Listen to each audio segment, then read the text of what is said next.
Well, good day, everybody. Welcome to the Lifetime Training Podcast. I have the wonderful Miss JoAnne Groves with us today. And JoAnne is first and foremost a supporting, wife to her husband and her two fantastic kids. She's got 28 years of experience in the fitness industry as a movement coach, as a group exercise instructor, and, an amazing educator. And she is the director of education, international master trainer and presenter and author for Faster Health and Fitness in the UK. And I can't tell you how excited I am, in the topic that we're going to talk about. So, JoAnne, welcome to the show. Thank you. And thank you so much for having me on your show. It means a lot to me to be here. Yeah. And, JoAnne and I met we're both on the board, or whatever they call that, what is it? The chairman, Committee. the IDEA committee. Yeah. The IDEA committee. And, there's two topics that, I know JoAnne is passionate about, and I've really, can't wait to talk about it. And one is, how do I identify, because everybody says their stuff is evidence-based and research-based, but everybody's saying that. So how do you decide and how do you figure that out? And JoAnne has come up with some ways to be able to help trainers be able to do that. And secondly, and really, I would say most importantly, is how a female has succeeded in this industry, because it's just a male right now. It's a male dominated. There's a lot of trainers out there, but it's, how do we get more and more females and diversity into this industry? And she has done a great job. So I can't wait to share those stories with you, as an audience. So let's dive in then. And let's start, first and foremost with, let's go into the evidence-based stuff first. And Awesome. I know that you're super passionate about that. I am. And there's some great topics there. It's really interesting because there's a big difference. First of all, I kind of asked myself, well, what is evidence-based? And evidence-based is an opinion. Everything is an opinion. And so the hard thing is to establish what that opinion is based on. So what's the weight of evidence behind it?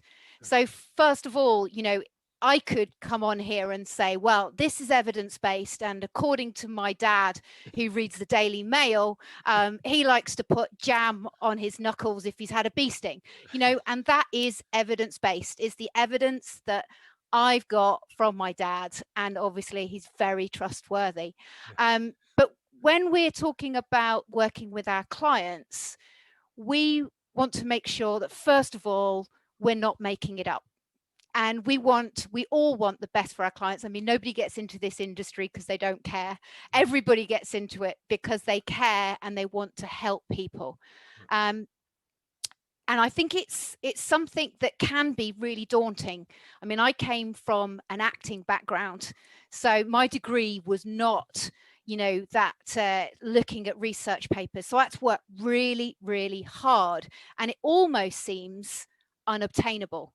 And so that's one of the reasons I'm so passionate about how do we take that step back and how do we find out what the level of research is. And so there are some really simple ways that you can do that. And that is, first of all, to have a great question. And in order to do that, you have to, first of all, pack away your ego. You have to take away any bias, which, as you know, is really hard because I want everything to be about movement. If it's going to save your life, it all comes down to movement. So I have to try and park that for a while. And then once I've removed that bias, I then have to look at as much of the quality research as possible. And when I say that, I still quite like Netflix. So, I want to binge watch It's a Sin. I want to watch The Handmaid's Tale, all of those sort of things. And so I need to filter it. And in order to do that, I go, right, well, I want to make sure that these studies come to a certain level, a certain criteria. So I use something called the impact factor. Now, that's not the be all and end all before the academics shout at me and chuck me across the other side of the room. That's just part of my filter. Okay, but what that does is it says, well, the study's been done on humans, or it's been done on a sizable study, because, like some people are quite happy to take their evidence from rats or cockroaches if you're, that way inclined. So it's kind of going through that criteria. What's the study done on? How many were in that study? Is the author actually relevant to the subject they're talking about? All of these things need to be there. But ultimately, you need to come with the question that is relevant to your client, because we're not the academics. We're not the ones sit there going, hey, I've got this great opinion. Do you know what? I'll test this under the rigor of research. Then I'll retest it. Then I'll go and sort of sell my soul to the devil to get some more money to get it retested, because that's when we know we're kind of looking at a decent paper. But that's just their idea. And so the scientists, they're the ones that do that. We don't do that. So it's not our job to experiment on our clients or to use our own clinical success stories to back up our opinions. We need to remain humble and change. And the hard thing for me was that I kind of felt a bit duped, because I got in the fitness industry about 28 years ago when I was a jobbing actress, and I like nice shoes, and I needed to pay the bills, and I needed to look a certain way when I went to audition. So I thought, I know what, I'll go and work in a gym. That sounds awesome. So I got myself a job in the gym as a receptionist, got a few sunbeds back in the day before we knew they were not perhaps the best place to go and live. And then Me too. yeah, Especially in the Midwest. I used to get in early with the keys, and then do my workout and then fall asleep on there for a while. Yeah, this is no joke. I used to remember they had the stand-up suntan beds. I used to put the little goggles on. I used to grab the NESM manual, NSCA manual, and I would sit in there and actually, probably the worst thing I could have ever done for my eyes, and actually read the book while I was sitting in there doing the tanning. I remember the little gold pieces of paper that you folded in to put on your eyes. Exactly. Well, funny. I then sat on reception for a while and thought, well, this is rubbish, because I'm not earning a lot of money. And those Group X trainers, they're having a ball up there. So I thought, right, I'll become Group X. And then I thought, well, that's, these guys are working a lot, but the personal trainers are getting paid more. So I was like, right, I'm going to go and do that course. And my dad always told me, if you wanted something, get off your butt and go and do it. And it doesn't matter if you fail, doesn't matter if you're rejected at first, keep going, which was good because as an actress, no one wanted to make me famous. And the more I put into the fitness industry, the more I began to fall in love with it. So it became less of a side hustle, and the passion just grew. And I went through from course to course, because I was quite timid within the fitness industry, because my passion had always been acting. And in a way, I learned all about posture from pretending to be people. If I was going to be sad, I would adopt or if I was confident, then I would sort of rise up, and so I was using posture and that ability to see movement every day, but not in the same way. And then as things changed, I felt this is where I want to be. So I decided that I would make that transition. And then, cut short, I did lots of different courses. I was a little bit worried, and I thought the best way of doing that is keep going, do another course. So went through the muscular imbalance, went through posture correction, all of those sorts of things, pain science, myofascial release, all of these different things. And then I was out running, like many people are, competitive, because one of my clients went past. I'm like, and I came back, and my knee just was like, I didn't know what was wrong. And that for me was the first time I really understood how hard it is if you have an injury. And everything that I loved was taken away from me. Everything that I took for granted was taken away from me. And so I went from trainer to physio, looking for the answers. And the answers seemed to be surgery. And lots of foam rolling. Yeah. And so I was kind of became the new foam rolling addict, and was doing everything I was told. And then I just thought there's got to be something else I can do. And it was that coincided with me meeting John Hardy from Faster, Mhm. and he was an amazing mentor, and quite as ferocious as my dad, actually, at bullying me. And so the bottom line was don't be so lazy, Joe, and go and actually look at the research. And that was the point where I thought, yeah, you're right. I've now been in the industry for 10 years. I've trusted a lot of people, but I've never actually questioned the evidence. So the important thing is, getting back to your question, is that evidence-based is different to looking and questioning the balance of research, because anything can be evidence-based. I can base it on my opinion, but what we're looking at is, what is the weight of evidence behind it? What is the balance of that research? And that's a process that we teach. And I think that it's one of the things that is so empowering. It can be really daunting, but there's a course that I run, not going to go into that, but motor skill application specialist. And we go through a really simple process. First of all, can we help the client? And if we can, great, amazing. If we can't, because it's not in our lane, I'm not a doctor, I don't change people's hormones, go to an endocrinologist. I don't fix bones. If it's not in my remit, then out to the doctor. But from that point, once they've got a medical diagnosis, it's there that I can ask the question that's relevant to them. So if they've got a labrum tear, for example, in their hip, then I can go away and I find out, what is it that my client actually wants to do? Why do they want to do it?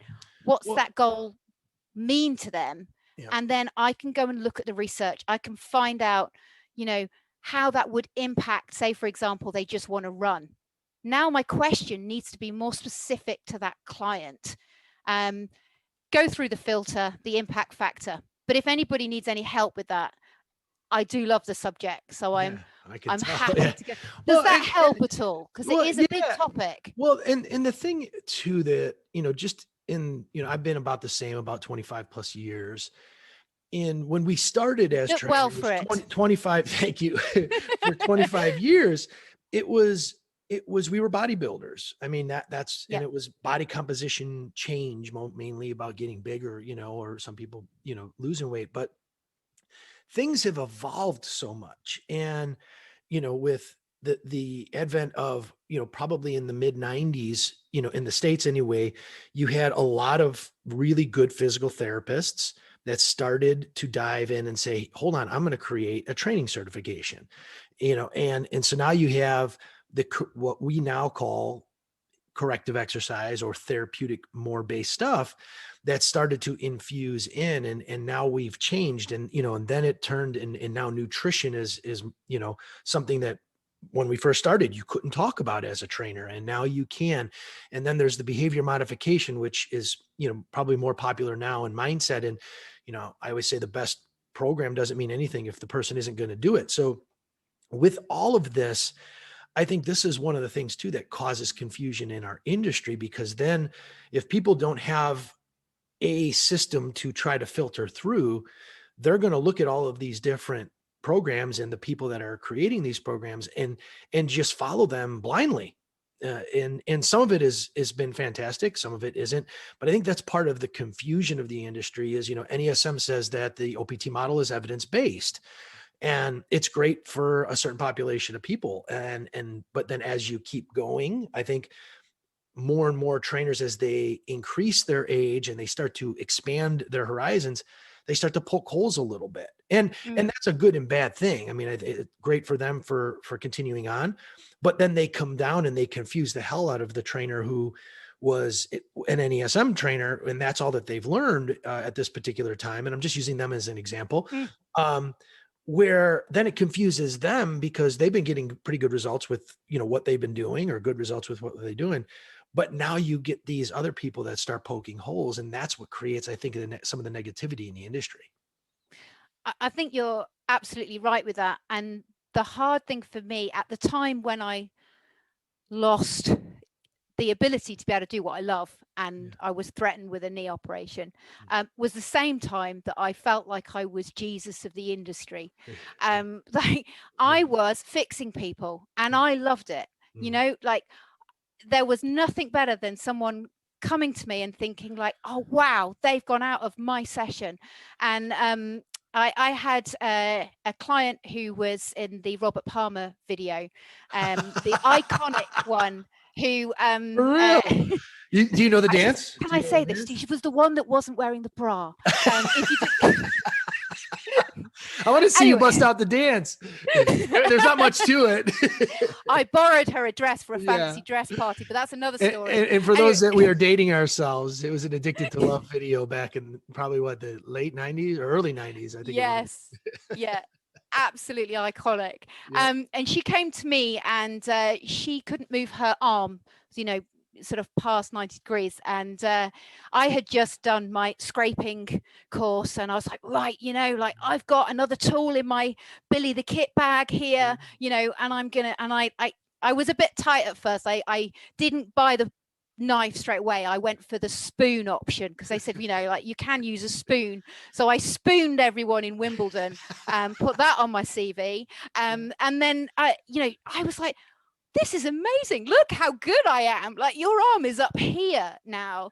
She was happy. She told everybody. And all of a sudden I've got a whole load of clients that have got shoulder issues, you know, and I was confirming my bias because my clients were getting successful results. And that was really tough because when I did go to look at the research, it was like, well, was that the spoon?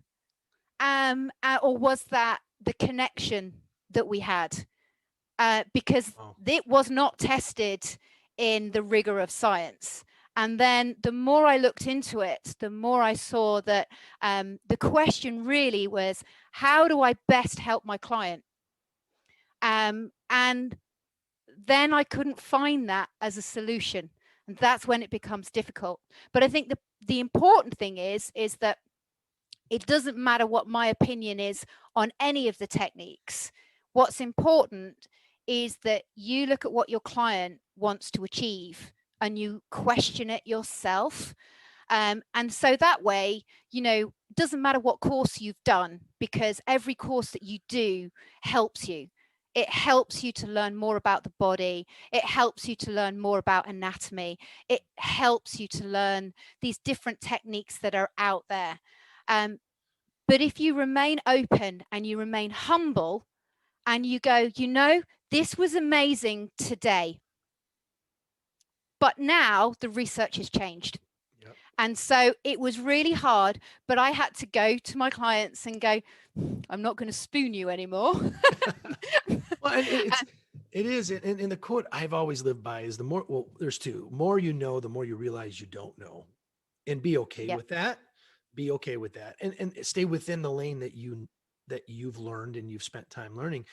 And then what's right today is wrong tomorrow. What's wrong tomorrow is right today. And we've seen that over the years of things that have come and gone. And that's what I guess, again, really makes the industry a bit confusing, in why, people like yourself, and I listened to your story, and all the time that you spent, all the passion, and love that you have in all these different areas is, in my opinion, probably one of the main reasons too that you've been able to succeed, male, female, or whatever, is because you've continued to push the envelope of what you do, and really open up the toolbox to be able to help a bigger, wider net of people.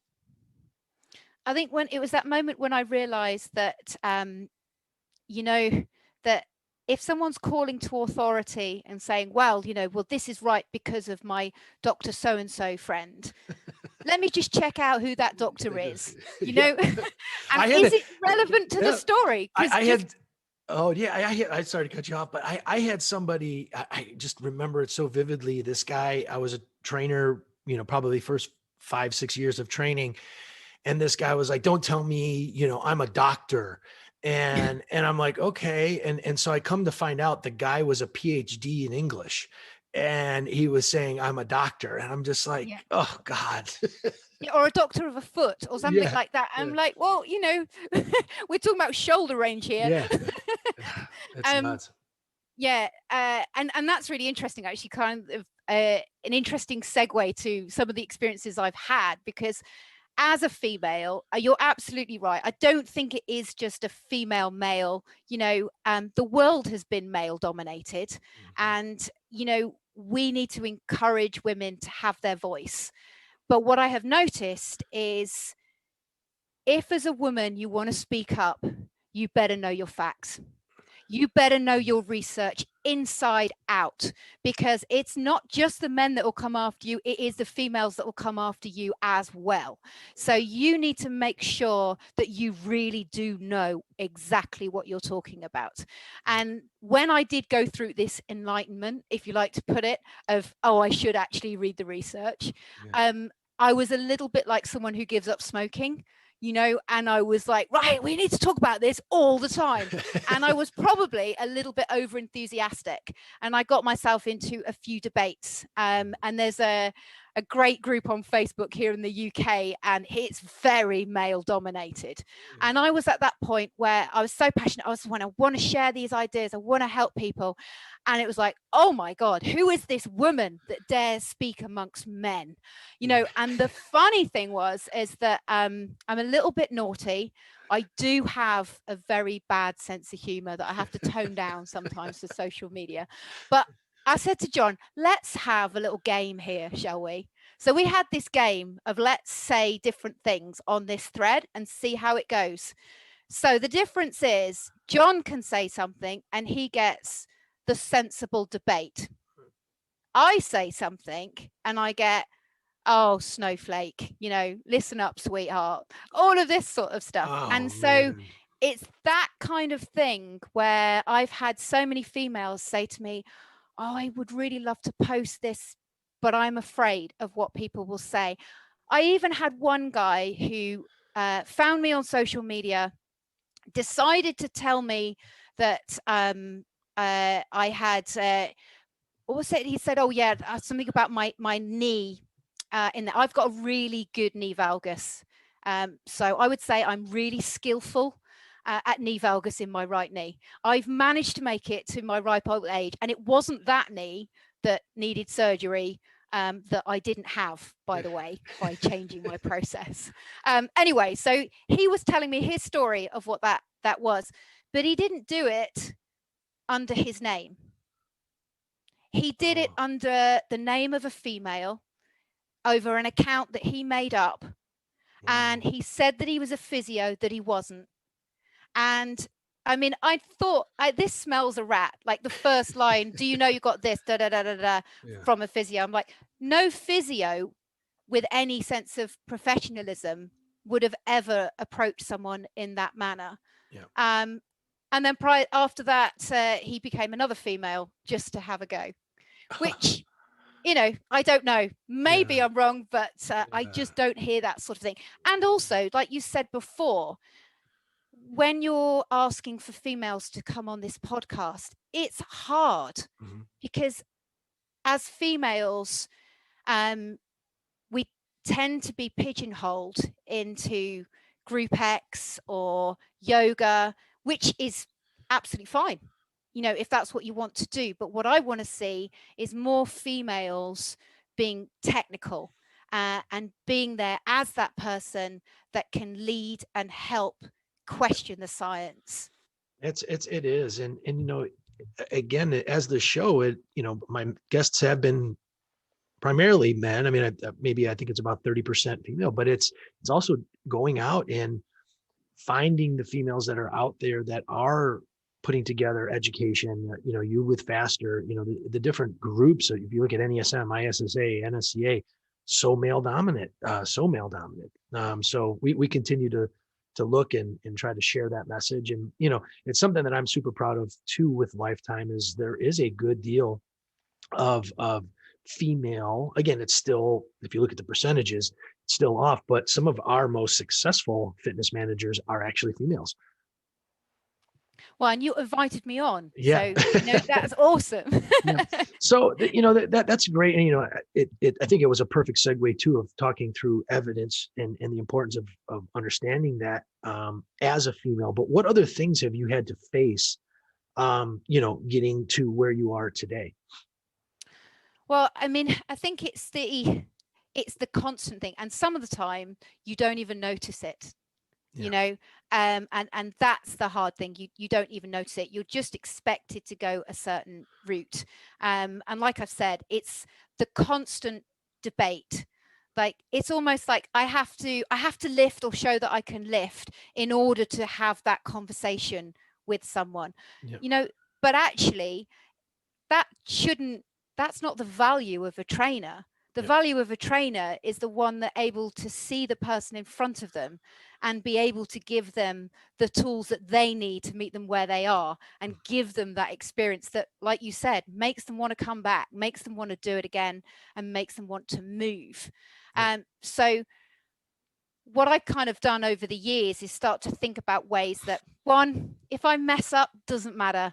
And you know what? I don't care who judges me now. Yeah. Like that's a big thing. And maybe that comes with age, but I think, certainly you do have to go, well, like I may have to shout louder, I may have to do that, but that's okay. And IDEA were great, IDEA World, because they allowed me to stand in a position where I could present on the science and the application of designing assessments. So they let me sit in that place where it was going through the science and it was the academic side of it. A lot of other places I know that I've been rejected from, but I know that if I'd applied for the booty Beyonce workout, it would have been smashed in, Yeah. And my point being is females should be able to do exactly what they want, as should men, but Yeah. we want to open that up. So I would like to see more females speaking out in that. And that's why I set up the Faster Female Personal Trainers group, which is a Yep. free group. It's a Facebook page, but from that, I also run education workshops. And all those workshops people can come to for free if they attend live. And what's the name of that? And I'll put it in the show notes, but what's the name of that Facebook group? Yep, that's Female Fitness Trainers. Okay, Yep. Female Fitness And Trainers. I run with that every Monday night, a podcast, and I invite all the guests on so they can come on and ask questions as well. And that's been a lot of fun, just to get different people talking. We've had all sorts of people on. We had a Wendy from Escape, and so it's fun. Well, and some of it, there's an industry issue, right? The issue of so many, especially with Instagram, where if you don't look a certain way, then you don't get credibility. And part of me says I get it to a certain extent. Oh, you hear the people say, well, if you can't take care of yourself, how are you supposed to take care of others? And I think, honestly, I think it's bullshit. I think I get it. But at the same time, what's in my mind and what's going through my life and what I might be going through that might be causing some of this stuff has no indication of how I might be able to help you. Especially, if you're looking solely as a trainer from a weight loss perspective, I get it to a certain extent. But when you start looking at some of the things that you're talking about, the scraping techniques, the corrective exercise, programming, and all that stuff, it's a shame that the population looks at trainers that particular way. But on the side note too, I want to talk about, what have you seen as a benefit? Because obviously there's certain demographics that you're probably going to relate to or attract as a female that could be a benefit. And some of this show is for people that are just coming on, and how do I take this information and run with it? Others, there's more advanced trainers that have been, are watching. But I would love for you to talk about how you've seen you being a female has also benefited you. Yeah, I mean, I think if I can just go back to what you were saying about, we were both brought up with, walk the walk, don't just talk the talk. It was very much that. And I think as times has changed. I know a lot of people that may be carrying extra weight that are absolutely incredible trainers, Yep. absolutely amazing trainers. I was talking to one guy the other week that I had on my show who lost 32 stone. He was 53 stone. He was the UK's You gotta help. largest. You got to help me with the stone to pound I was conversion. What's the metrics on that? All I can say, he was UK's largest man. So Okay. and he lost a lot of his weight. So over 15 stone of weight. He was on the trajectory of death. I mean, there was no two ways about it. He was in his house for a year. Sorry, not a year, 15 years. He was a hermit in his house. He just wouldn't Oh, go wow. out. Anyway, the catalyst for him was he lost a family member, and he was like, oh my gosh, I thought this was me. This is what I expected. And so he kind of said, God, if you let me survive, I am going to, devote my life, and I'm going to change. Yeah. And so he got healthy enough to have an operation. He had the gastroban, but his story was just so incredible. And after that, he became a personal trainer, and he went through some faster training with us. And now he creates the most fantastic experiences for people. He helps people in a way that, I probably couldn't, Yeah. because people will see me, this little blonde girl, like, what does she know about where I've been? Yeah. Whereas he is the right trainer for that, because he can go, I've been here, I know Yep. what you're going through. But I don't think that size or ability to play football or pole dance has anything to do with it. If you can, you know, if you can go back to the research and you can know where you are, Yeah. and you can question it, and then you can create an experience for your client that, like you said, makes them want to come back. They will judge us on the way we make them feel, both during the session and after the session. And if we can underpin everything we put in our programs with evidence, with good quality research that we've looked at, then we're onto a winning formula. Yep.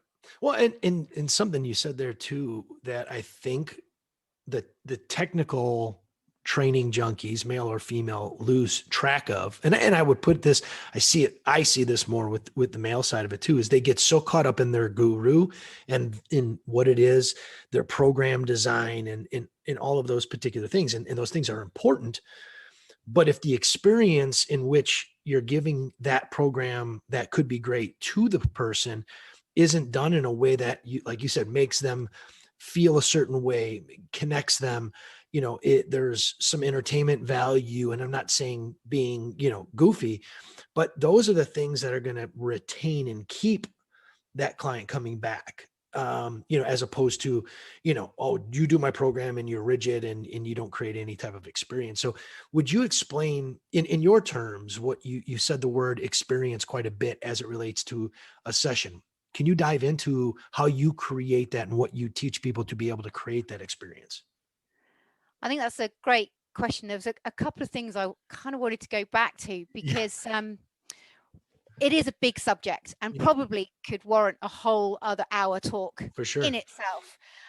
But one of the key things that springs to mind is thinking about fatigue management.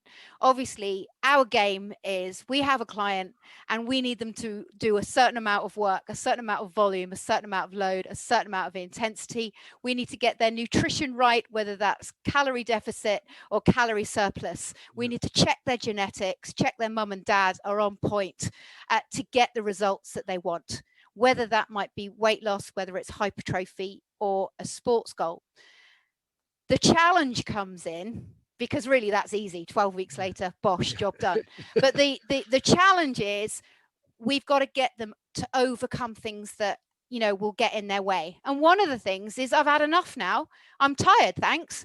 And so how do you get someone over the fact that, well, that was lovely for those first 10 minutes, thanks, and I think I'll just go, Yeah. because unless they're like, I've got a professional footballer who he just likes to go, and he wants to be pushed to the point he quite likes vomiting, that's Yeah. not my sign of a good session at all, but it's an experience he likes.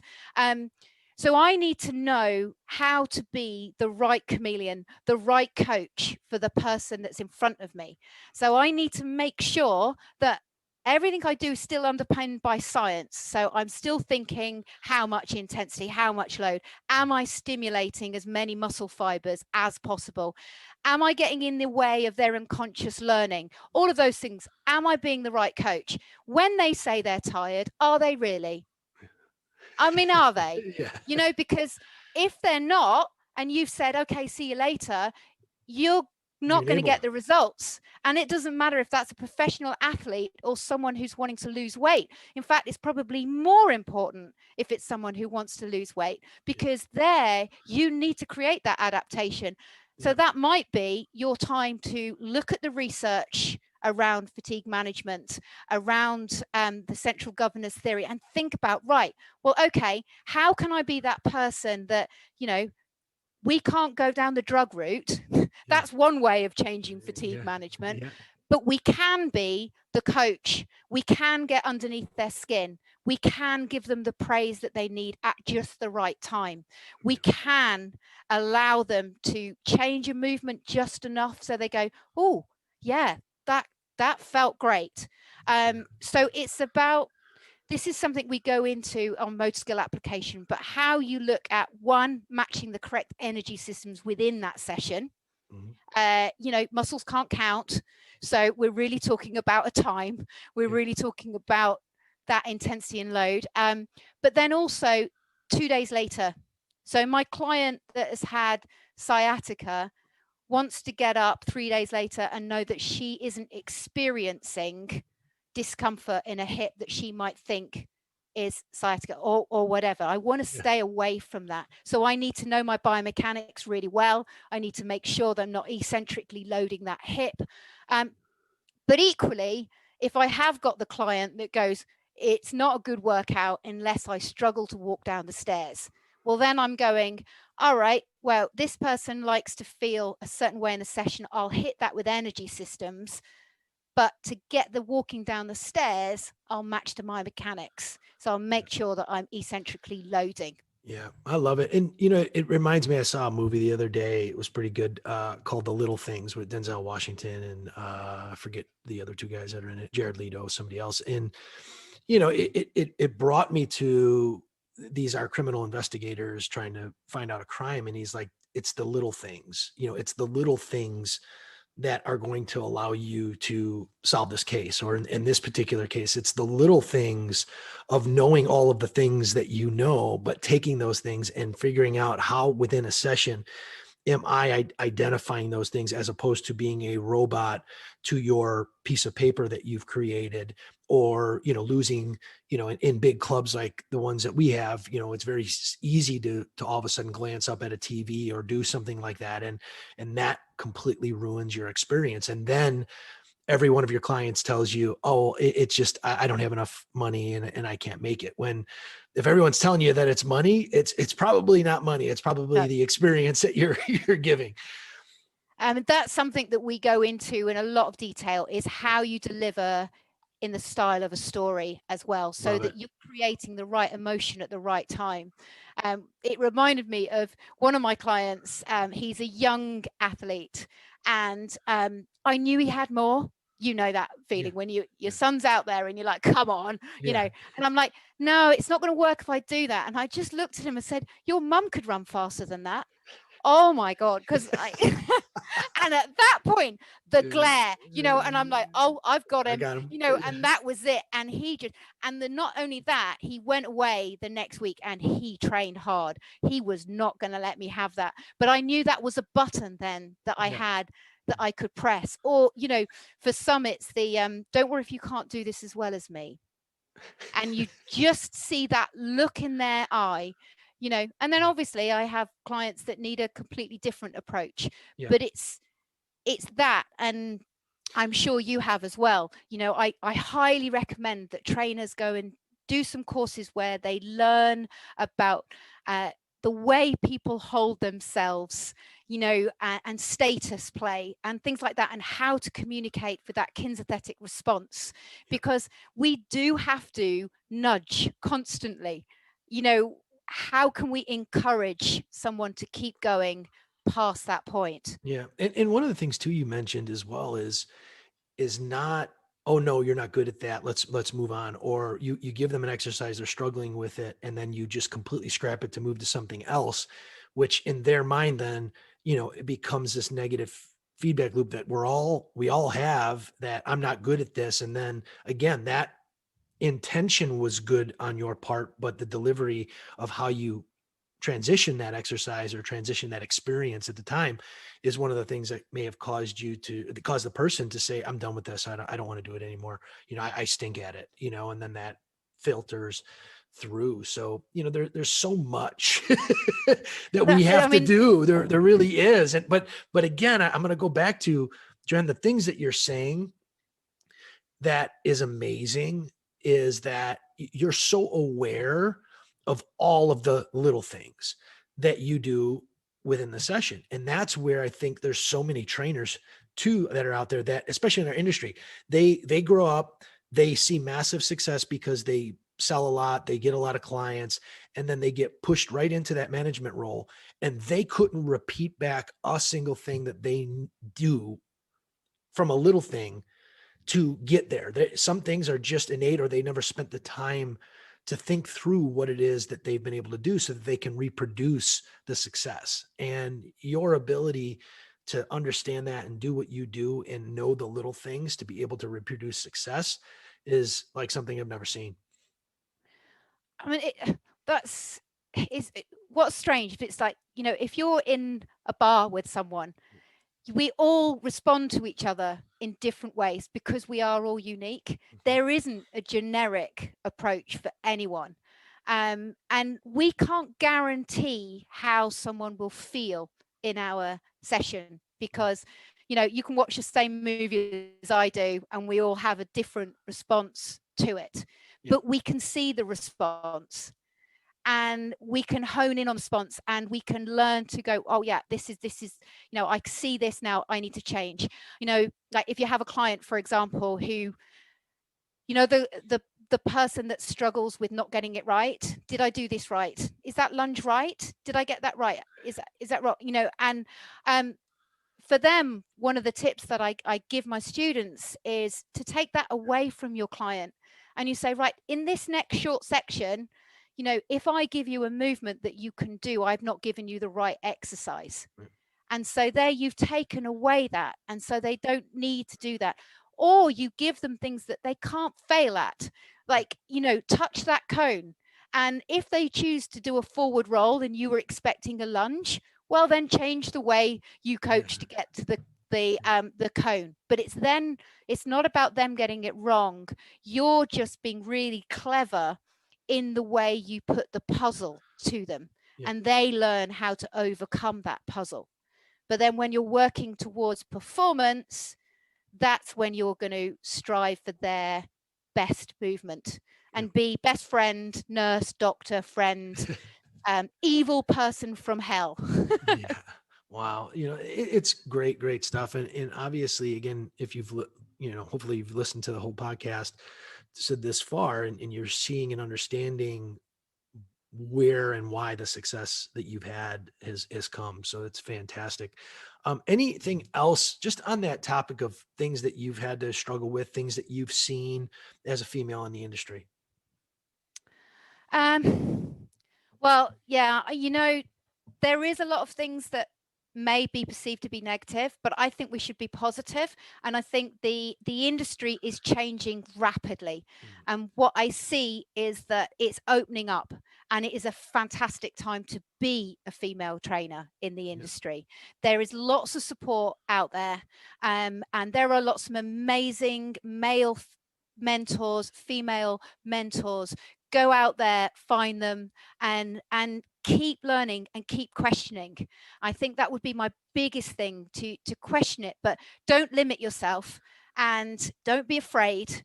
You know, like if at first you don't succeed, like just go out there, do it again.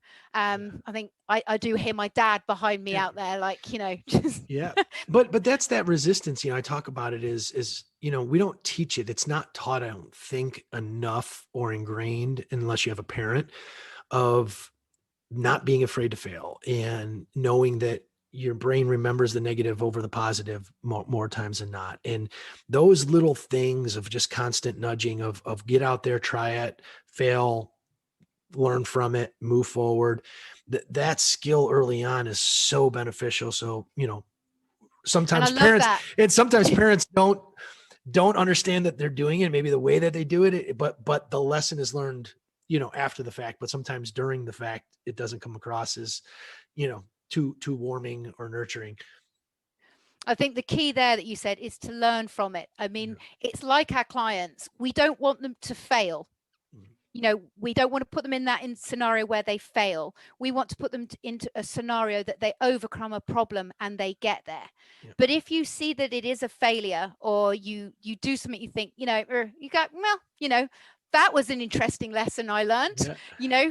Next time I'm not going out in the snow without my shoes on because my feet got cold. Like, I learned that Yeah. lesson. Take it and move on with it. The ironic part, though, too, and I teach this when I train my son, my 13-year-old, is actually training is about failing. Like, if at a certain point, when you get to your training age that's old enough, if you're not taking yourself to failure, you're not going to change, you're not going to grow. And just connecting those dots of training actually helps you fail and overcome it and repeat it and continue that whole process as well. Well, I love that, because that's a big part of the motor skill learning that I teach, and Yeah. the science behind how we use that. Yeah. Putting someone in the environment when they're working on motor learning where they wobble. So I don't want to see a squat that they're great at, because, well, where's the learning in that then?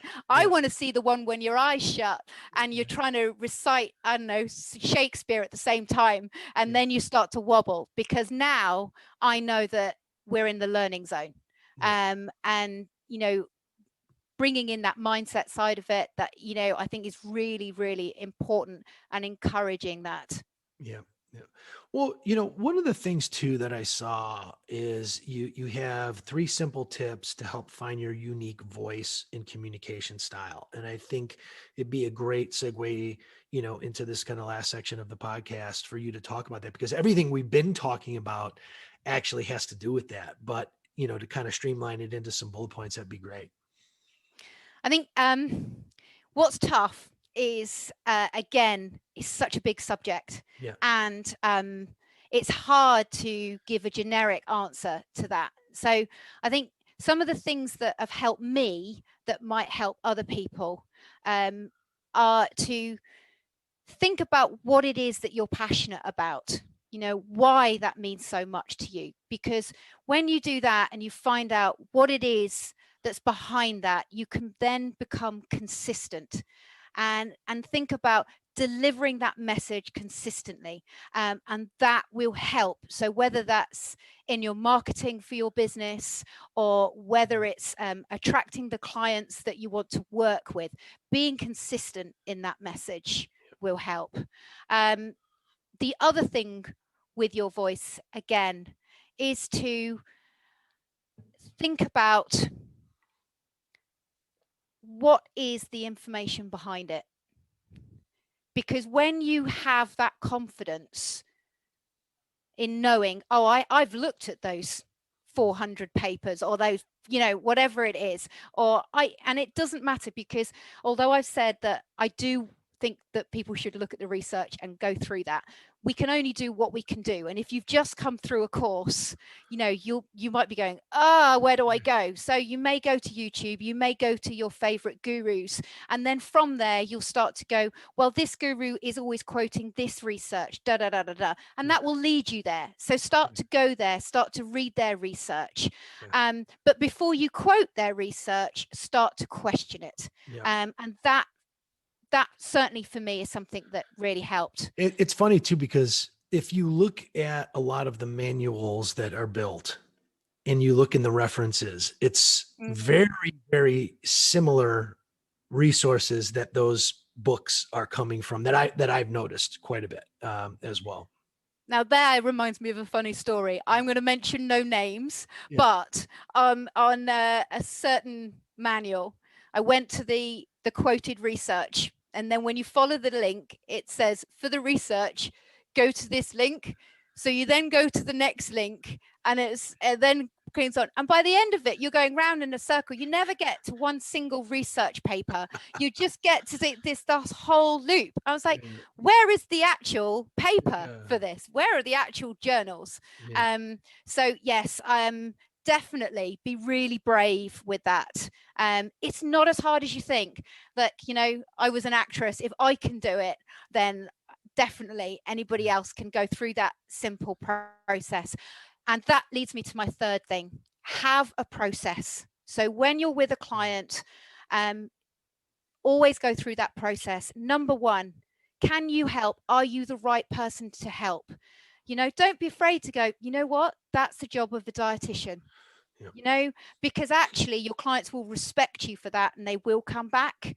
And then refer them out if need be. And then once you've done that, find out everything you can about that person. And I mean everything, not just, oh, well, I'd like to lose a few pounds. Why would you like to use a few pounds? What's behind that? You know, I don't mean as aggressively as that, you know, be nice. But but ask why it's important. Find out what's the driving force behind, and what if they never get that goal? Because if you find out that, you start to tap into not just their extrinsic motivation, but their intrinsic motivation. Find out what they love, what they don't like, what their sporting experience was like at school.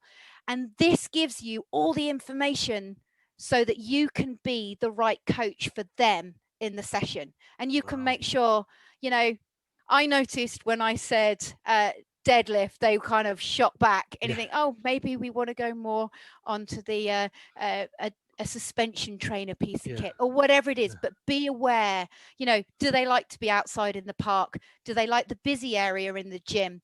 You know, did they cringe when you mentioned go near the weight section? Be aware of these things so you can create that whole experience. That's fantastic. Well, I cannot thank you enough, JoAnne, and I'm sure we will probably have you on again and go a little bit deeper into some of these topics, because there were definitely some that we talked about today that we could spend a full hour plus on, and we have. So, you know, I just want to thank you for your contribution to what you're doing, and hopefully your voice gets out there louder and louder and heard more. And obviously we'll put a lot of stuff in the show notes on how to get access to Faster and you know, your Facebook group for females. And again, just can't thank you enough. Anything else you want to leave the audience with? Well, I want to just say thank you very much for having me, and perhaps you can come and talk to us over at Female Fitness Trainers and be our guest on a Monday night as well. Love that. Would be really lovely. And to anybody that's listening to this, if they do have any questions, then reach out to me. You can find me, JoAnne Groves, at fasterfunction.com or at TikTok, but don't expect the uncensored version of JoAnne Groves there. You got a bit of Harley Quinn in a lot of those TikToks going. Oh, I do like a bit of Harley Quinn. Now you're getting there. That's awesome. Pleasure pain. Yes, exactly. Well, thank you so much. And again, we'll get everything in the show notes, and thank you so much. I know we've kind of been battling trying to figure this out and lost one of the episodes. So thanks for coming back on and being a great sport, and really look forward to talking to you again soon. You're welcome. My pleasure.